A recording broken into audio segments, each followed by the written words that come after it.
안녕하십니까. 제 이름은 김혜순입니다. 제 강의에 참여하여 주셔서 대단히 감사합니다. 강의를 시작하기 전에 저에 대해서 간단하게 소개 먼저 드리겠습니다. 저는 우리나라에 오기 전에 독일에서 40여 년을 살면서 공부하고 그리고 가르치고 연구를 했습니다. 제가 마지막 근무했던 대학은 독일 괴테대학 한국학 학과장이었고 부교수로 재직했었습니다. 우리나라에서는 현재 유라시아 평화통합연구원 원장으로 활약하고 있습니다.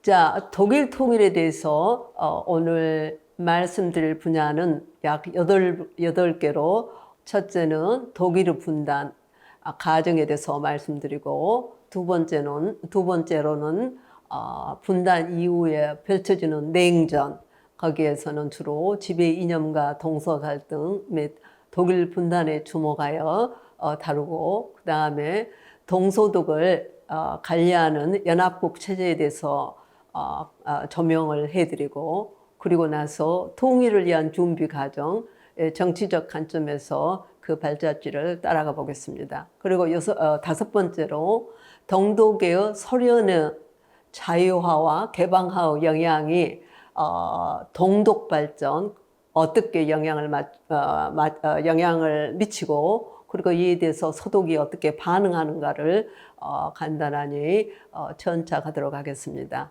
다음은 독일 통일 과정을 말씀드리고, 서독은 당시 서유럽 통합의 구성원으로서 통일을 어떻게 관리해 나가는가를 자세하게 설명드리고, 그 이후에 동서독 통합이 어떻게 전개되고 또 주민들이 통합에 대해서 어떤 생각을 하고 있는가를 말씀드리고자 합니다. 마지막은 금방 얘기했던 그 분야를 통해서 한반도에 주는 시사점을 도출할까 합니다. 자, 독일의 분단은 어떻게 시작됐고 또 어떻게 마무리되는가를 간단하게 정리해 드리겠습니다. 독일이 제2차 대전에서 전범 국가로 폐망하자 승전국이자 연합국인 이 네 나라에 의해서 전쟁 책임에 대한 책임을 묻고 독일을 분단하게 이릅니다.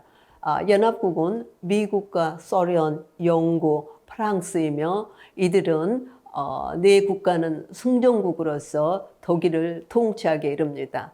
그러나 이들은 상호간에 시간이 지날수록 패권 또는 힘의 경쟁을 하면서 자신들의 자체 내에서 갈등을 가지게 됩니다. 이 갈등의 결론은 동서로 분리하게 되는데요. 영국과 프랑스, 미국이 한편이 되고 소련이 다른 한편으로 돼서 각자 자신들의 영토를 확장하기 위해서 그 정책을 펼치면서 이에 대한 결과로 동서독이 분할됩니다. 그래서 동서독이 1949년에 새로운 국가 설립을 맡게 되는데, 분단이 되고 나서는 동독, 서독 이 양 지형에서 동서를 자유롭게 왔다 갔다 하는 그런 앙리의 시기가 있었습니다. 예를 들어서 직장을 가지고 그쪽으로 서로 그 국경을 넘어설 수 있었고 또 뭐 친인척을 방문할 수 있었습니다. 그러나 동독에서 서쪽으로 젊은 이주자들이 늘어가고 특히 젊은 사람들이 중요한 노동력으로서 서쪽으로 이동함으로써 동독에서는 베를린 장벽을 구축하게 이릅니다. 그때가 바로 1961년. 이 이후로 동서독은 철의 장막 속에서 우리가 마치도 남북한 38선을 놓고 왔다 갔다 하기 어려운 상황에 놓이게 됩니다.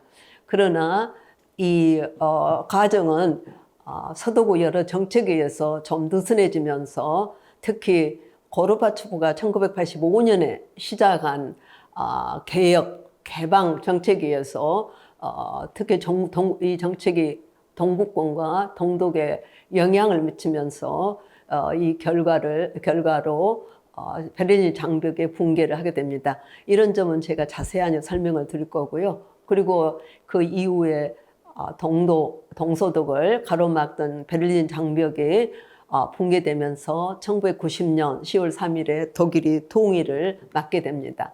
자, 그러면 독일이 분할됐던 그 지역을 한번 여러분 보시게 되겠습니다.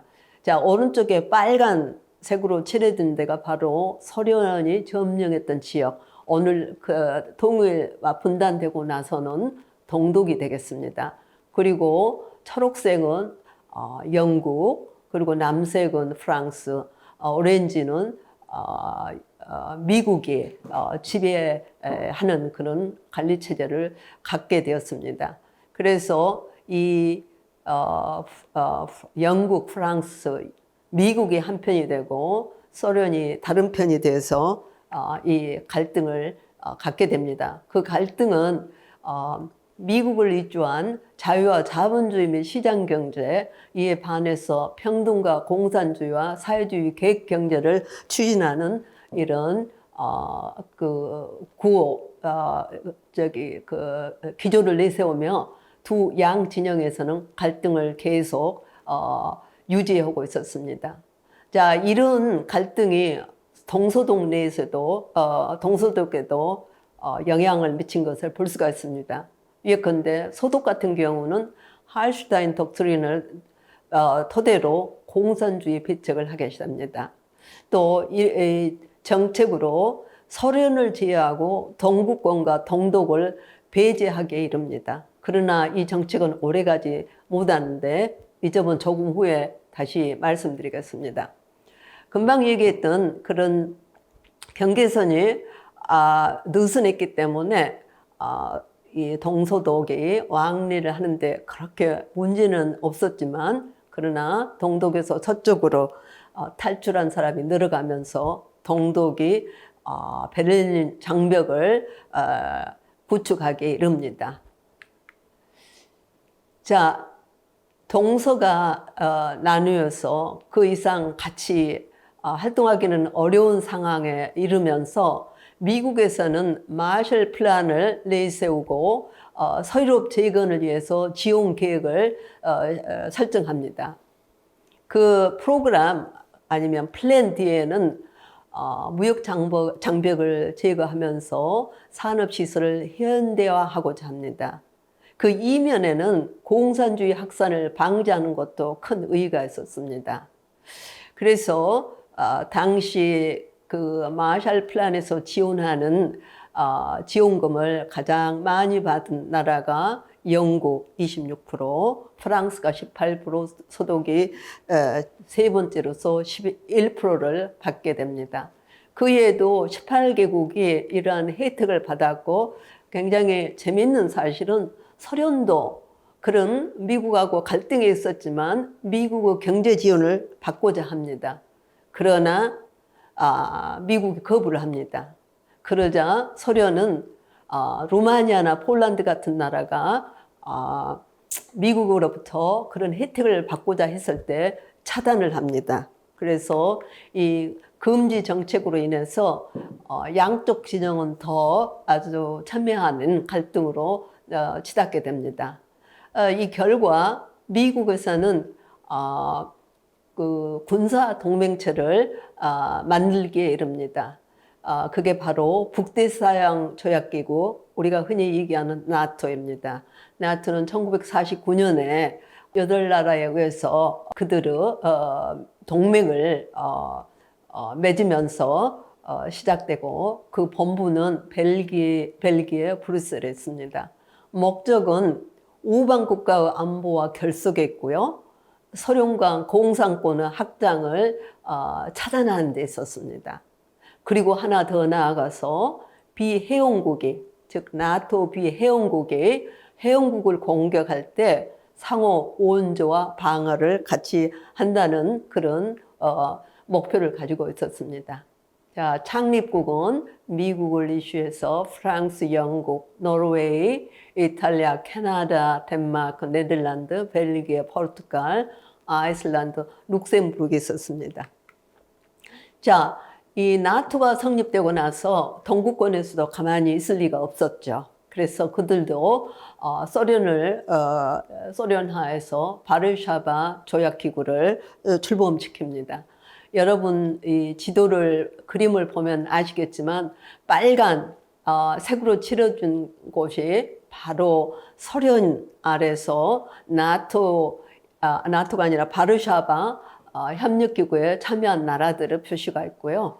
그리고 이제 좌측으로 그리고 동부 쪽으로 보면 나토의 참여국을 볼 수 있습니다. 그래서 이들은 이 그림에서 보다시피 완전히 양진영으로 분할되어서 그들의 군사동맹기구를 구축해서 상호간에 안보와 국방을 유지하고 있습니다. 하나 여기서 더 지적하고 싶은 것은 스웨덴과 핀란드 그리고 서유럽 중앙부에 있는 스위스, 오스트리아 이런 데는 그 당시에 중립국으로서 양진영에 참여하지 않은 것을 볼 수 있습니다. 자, 그러면 바르샤바 조약기구는 언제 또 어떤 나라들이 참여했는가를 간단하게 설명드리겠습니다. 자, 이 조약기구는 소련과 동구권을 중심으로 이루어졌고요. 1955년 폴란드 바르샤바에서 창립됐고 그 본질을 바르샤바에 가지고 있습니다. 여기 역시 8개국의 동유럽 국가들이 참여를 했고요. 그리고 소련 당대 후르쇼프 지도자가 이 제안을 하게 됩니다. 그래서 이건 역시 군사동맹 조약기구로서 소련을 이시해서 동유럽에서 군사기구로 활동을 하게 됩니다. 이 바르샤바 조약기구 정식 명칭은 우호협력 상호원조 조약입니다. 그러나 이 기구는 소련이 1991년에 해체되면서 함께 사라지는 운명을 갖게 됩니다. 다음은 통일을 위한 준비 과정을 정치적 차원에서 말씀드리겠습니다. 동서독 통일의 가장 중요한 첫 번째 준비 과정으로서 저는 신동방 정책을 말하고 싶습니다. 신동방 정책은 1968년에 빌리 브란트에 의해서 시작되었고 이 정책이 뒤에 가서는 에곤 바르와 함께 실행하게 됩니다. 여기에 모토는 접근을 통한 변화인데요. 서독이 동독이나 그리고 동유럽 심지어 소련의 접근을 통해서 접근은 교류, 문화, 경제 이런 교류를 통해서 그들의 변화를 가져오자는 생각이었습니다. 자, 그러기 위해서 동서 베를린의 철의 장막으로 설치된 베를린 철조망을 볼 수가 있고요. 여기서는 그 철조망을 넘어오다 총살당한 사람들을 기념하는 기념물이라고 해야 되겠죠. 이제 이런 문제들이 장벽을 통해서 일어나니까 빌리 브란트가 이런 문제를 없애기 위해서 우선간 동독하고 정상적인 애교 관계를 가져야 한다는 생각을 가지게 됩니다. 그러기 위해서는 서독 나치가 저지른 사죄를 먼저 해야 되고 이를 통해서 이웃과 평화적 관계를 확보해야 된다는 데 생각을 하게 됩니다. 그래서 서독에서는 화해, 대화, 협력 정치를 펼치게 되죠. 이게 바로 접근을 통한 변화였죠. 그래서 처음에는 서유럽 국가하고 이런 화해, 대화, 협력을 해가면서 서서히 그들의 활동 반경을 넓히게 됩니다. 그게 바로 적대에서 대화, 협력으로 이끌어가는 정책인데 이는 소련과 동유럽, 심지어 동독하고도 그런 관계를 맺고자 합니다. 그래서 이 유연한 관계를 유지하면서 서독은 경제, 문화 등 심지어 평화적 협력을 추구하기에 이릅니다. 이런 정책을 하기 위해서 방금 전에 속죄 또는 사죄를 해야 된다는 말씀을 드렸는데 여기에 상징적인 사진 하나를 제가 보여드리겠습니다. 이 사진은 아마 여러분들이 이미 보셨을 수 있는데요. 당시 이 빌리 브란트가 서독 수상이 되고 나서 폴란드를 정식 국가 방문을 하게 됩니다. 거기서 가장 먼저 했던 게 바르샤바 게토 가서 그 유대인들이 총살을 당했는데 여기에 기념비를 세웠는데 그 기념비 앞에서 독일 대표자로서 무릎을 꿇고 사죄를 하게 됩니다. 사실상 이런 정책은 그동안에 그 실시했던 할슈타인 덕트린, 공산주의였죠. 이 공산주의 사상을 초월하는 그런 영향을 미치고요. 그리고 더 나아가서 동서독이 좀 더 느슨한 관계를 가지면서 그 관계는 1972년에 체결된 기본조약에 이르게 됩니다.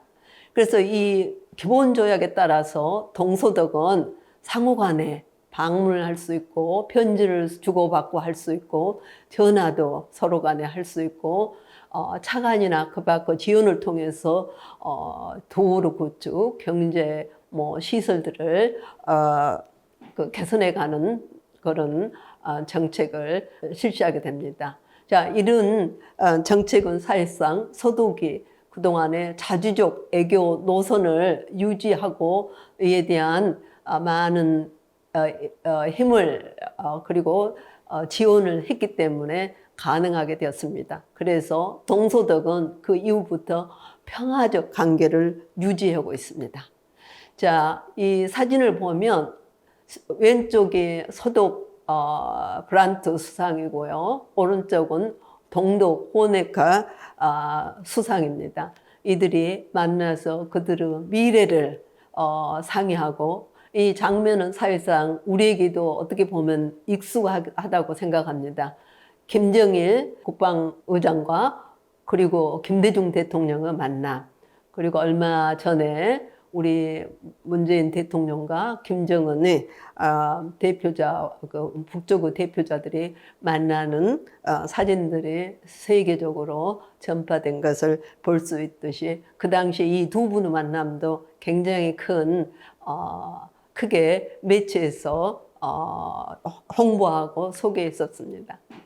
자, 서독은 어떻게 보면 평화적 통일을 위해서 스스로 그 운명을 손에 쥐고 자주적인 평화 통일 외교 정책을 실시하고 있는데 제가 그들의 활동을 보면 이들은 자신들이 만들어내는 역사 그리고 앞으로 만들어내야 할 그런 미래를 어떻게 보면 자신들의 운명이라 하겠죠. 이것을 스스로 관리하고 실천해야 된다는 생각을 합니다. 그래서 이걸 자신들의 정치적 가치로 보고 그에 대한 인식이 확산된 것을 볼 수가 있습니다. 그래서 그들은 미국과의 협상에도 굉장히 능동적이고 스스로 이런 협상을 이끌어가고 있고 그리고 소련과의 협상에서도 굉장히 다양한 작전을 세우면서 예를 들어서 소련이 경제적 지원이 필요했을 때는 이 지원을 통해서 그들의 통일의 길을 만들어가고 있었습니다. 독일 통일에 대해서 프랑스와 영국이 굉장히 반대를 했는데 이 점 역시 미국이나 소련과의 협조를 통해서 잠재우는 그런 기회를 갖게 됩니다. 다시 말해서 서독에서는 통일을 위한 점진적 준비를 해오고 있다고 말씀드릴 수 있습니다. 자, 또 하나 역사적으로 획기적인 그 동서독 관계에 영향을 주는 그런 정치적 사건이 있었는데 이거는 소련에서 1985년에 시작된 자유화와 개방화 물결이 아니었는가 생각합니다. 이 자유화와 개방화, 페레스트로이카와 글라스노스는 고르바초프에 의해서 1985년에 시작을 했었죠.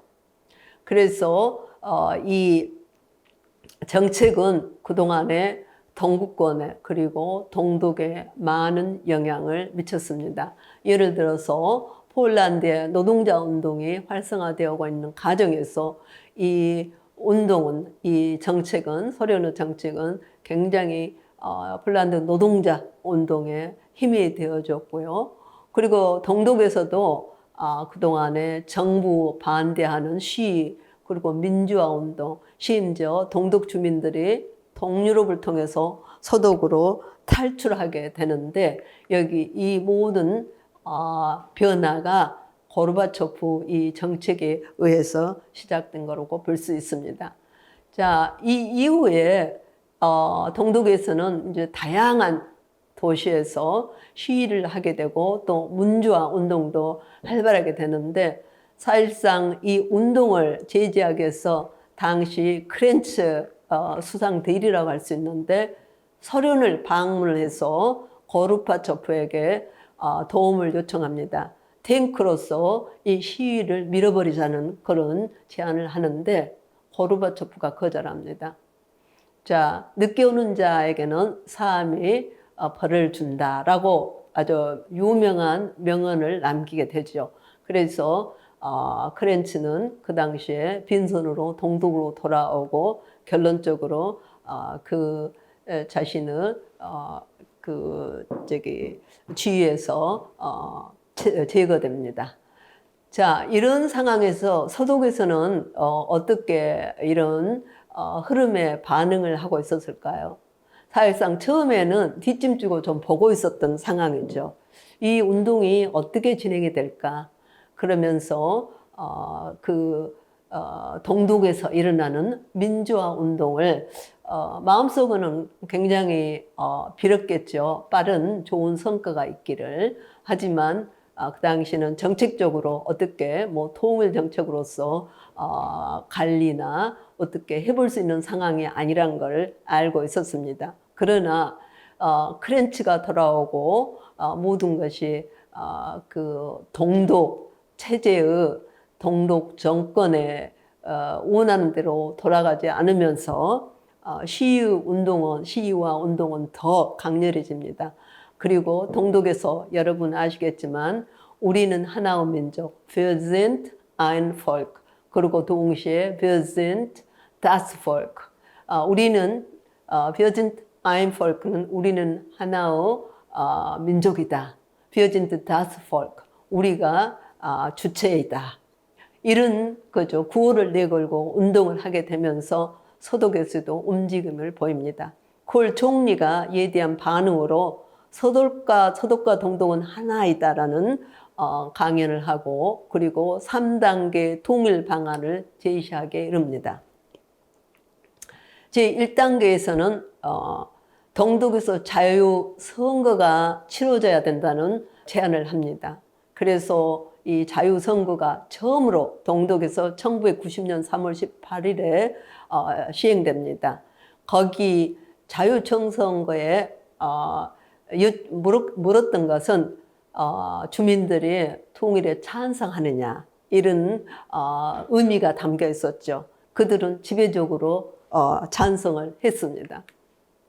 자, 제2단계는 동서독 간 경제 환경 및 기타 문제 협력을 위한 공동위원회를 설치하자 얘기를 했습니다. 이게 위원회가 설치되었고 그 결과 1990년 7월 1일 통일이 10월 3일 날 됐는데 약 3개월 전에 동서독 경제화폐 사회 통합이 이루어집니다.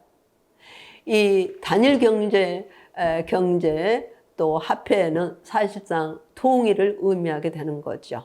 그래서 이런 경제 사회 통합이 화폐 통합이 이루어지고 나서 3단계 궁극적인 통일이 시작됩니다. 이 통일이 시작되면서 여러분 보시다시피 베를린 장벽 위에 많은 구호들을 가지고 플래카드를 가지고 시위를 하고 있는 걸 볼 수 있습니다. 그 이상 경계선이 없어야 된다. 그리고 이 장벽은 무너져야 된다. 이제 이런 구호들을 내걸고 시위를 하면서 동소독을 갈았던 베를린 장벽에 올라서서 사진에서 보면 동독에서 찍은 사진이죠. 동독, 서독 사람들이 만나서 장벽 위에서 한우를 지르고 있는 것을 볼 수가 있습니다. 그리고 뒤에는 브란덴부르거 투어라고 해가지고 브란덴부르거 문인데 문 위에 보면 가장 위에 동독 국기가 휘날리고 있습니다. 사람들이 오늘날 이 의미를 동독이 통일을 몰고 간다라고 얘기를 하고 있습니다. 이거는 동독 주민들이 통일을 원했다는 그 함의를 가지고 있다고도 보고 있습니다. 자, 그러면 이렇게 통일이 되고요. 통일 과정이 어떻게 진행되는가를 간단하게 말씀드리겠습니다. 처음에 시작할 때 말씀드렸듯이 서독은 서유럽 통합의 한 일원이었습니다. 그 얘기는 뭐냐면 동독이 원해서 혼자서 통일을 이룰 수 있는 것은 아닙니다. 그들의 이해를 유럽 통합을 통해서 얘기를 해야 되고, 그리고 나토도 서구 동맹 국가이기 때문에 그 회원들하고도 얘기를 해서 그 독일의 이해를 조율을 하게 되었습니다. 특히 나토와 관계에서는 군사와 안보를 어떻게 확보할 수 있는가, 독일 통일되고 나서 특히 동독 같은 경우는 소련의 진영에 바르샤바 기구에 속해 있었기 때문에 이런 점을 어떻게 관리를 하고 또 전쟁 없이 이 독일 통일을 추진할 수 있는가, 이런 점에 대해서 굉장히 크게 염려들을 하고 있었죠. 그리고 통일은 사실상 좀 더 나은 생활을 위해서 통일을 하는 것이지 뭐 지리적인 정치적인 그런 차원에서 하나만 되는 것을 요구하지는 않은 것입니다. 그래서 통일된 독일이 어떻게 하면 경제적 발전을 할 수 있는가, 이런 점에 대해서도 크게 연구들을 하고 또 생각들을 하게 됩니다. 자, 다음에 중요한 것은 통일이 되고 나서 같이 동서독이 살아야 되는데 서로 다른, 그죠? 한 1945년 이후에 분단된 삶, 거기에 대한 역사, 문화, 그리고 경제적인 발전이 다르기 때문에 그들이 서로 상호방을 이해하는 데는 언제나 매끈하게 이루어지는 건 아닙니다. 그래서 이들이 때로는 큰 갈등에 놓여 있는 그런 상황을 볼 수가 있습니다. 자, 그러면 이 동서독의 갈등을 어떻게 극복하고 또 이 갈등을 어떻게 하면은 가능하면 작은 수준으로 유지할 수 있을까, 이런 생각들을 하게 됩니다. 자, 이런 생각을 하면서 정책을 계속 진행하는데 그러면 이 통일 이후 동서독 통합이 어떻게 됐는가를 주민의 생각과 그들의 말을 통해서 한번 조사해 보는 것도 좋을 것 같습니다. 자, 그래서 많은 설문조사들이 실시되었고요. 설문조사 연구들이 실시되었는데 어찌됐든 간에 동서독 주민들의 갈등은 굉장히 높았고, 특히 통일 직후에는 대단히 아주 큰 갈등들을 안고 살게 됐습니다. 그래서 동독인들의 불만이 높았고 서독인들도 그에 대한 불만을 이해를 못하거나 아니면 듣고 싶어 하지 않은 사람들이 많았었죠. 이거는 사회적인, 정신적인, 문화적인 통합이 제대로 이루어지지 않았다는 의미겠죠. 그러나 이 모든 것을 그대로 유지하기는 힘들고 좀 더 긍정적인 방향으로 발전을 하기 위해서 이에 대한 대책이 필요하다는 것을 알 수 있었습니다. 그래서 이들이 추구하는 게 어떻게 하면 협력을 해서 화해를 하고 또 대화를 통해서 상호 간의 이해를 높일 수 있는가, 이런 점에 대해서 지도자들, 정치적인 사회적인 지도자들뿐만 아니라 교육계에서도 큰 생각들을 하게 됩니다. 그래서 여기에서 중요한 역할을 하는 게 시민교육과 학교교육이라고 볼 수 있습니다. 이 교육을 통해서 상호 간의 다른 점을 공부를 하고 이해성을 높이는데 이 교육에 한몫을 하게 됩니다. 그래서 30년이 지나고 나서 오늘날 통일에 대해서 어떻게 생각한가를 제가 이 인터넷에서 한번 떠들어보니까 여기에 제시된 거기에 다음과 같은 숫자가 나오고 있습니다. 자, 통일이라는 것은 좀 더 잘 살기 위해서 실행하는 게 아니겠습니까? 이런 차원에서 보면 동서독의 차이는 있습니다. 그래서 그 설문조사에 따르면 통일 이후에 30년이 지난 오늘날 당신들의 사무질이 높아졌습니까? 라고 물었습니다. 그랬을 때 동독 주민은 83%가 그렇소. 그리고 서독 주민은 91%가 긍정적인 대답을 했습니다. 이거는 무엇을 의미하냐면 통일이 처음에는 굉장히 갈등을 수반한 그런 사회적, 문화적, 정신적 그 통합으로 시작했지만 세월이 지나면서 경제가 안정이 되고 삶이 어느 정도 안정이 되니까 굉장히 긍정적으로 변했다는 얘기를 할 수가 있습니다.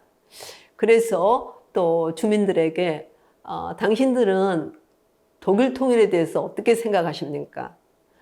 이러한 질문에 독일인 신명주 구명이 통일은 적어도 부분적으로 성공했다고 생각합니다. 라고 대답을 했습니다. 이거는 뭡니까? 통일을 첫째는 굉장히 신중하게 통합 분야에서 잘 실천해 왔고요. 그리고 주민들이 어느 정도 통일에 대해서 성공적 사례로 생각한다는 것을 우리가 유추해 볼 수 있습니다. 그런데 정체성 면에서는 동서독에 굉장히 큰 차이를 보이는 것도 볼 수 있습니다. 예를 들어서 당신이 독일인처럼 느끼요 하고 질문을 했을 때 동독인 64%는 그렇다고 그러고 서독 80%도 그렇게 생각을 했습니다. 그래서 여기서 서독 사람들은 독일인으로 자신을 인식하는 게 훨씬 더 높다는 것을 알 수 있습니다.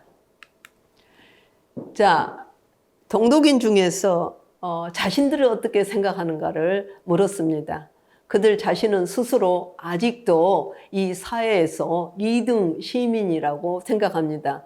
이거는 서독이 동독인에 대해서 그렇게 얘기한 게 아니고 동독인이 동독인 자신에 대해서 그렇게 느끼고 있다는 얘기입니다.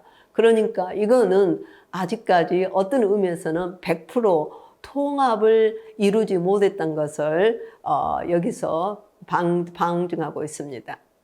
그러나 전체적으로 봤을 때 1990년부터 오늘날까지 이 통일사회 삶에 대해서 만족도가 계속 높아지고 있고, 이제 이거는 여러 연구를 통해서 반영되었는데요. 그리고 통일은 통합이라고 해야 되겠죠. 전체적으로 점차적으로 통일에 대한 만족도는 높아져 오고 있는 것을 우리가 발견합니다. 이는 통일의 필요성이 제기된다고도 볼 수 있습니다. 자, 그러면 이 독일 통일을 통해서 우리가 어떤 시사점을 가져올 수 있는가? 이 점에 대해서 또 간단하게 말씀드리겠습니다.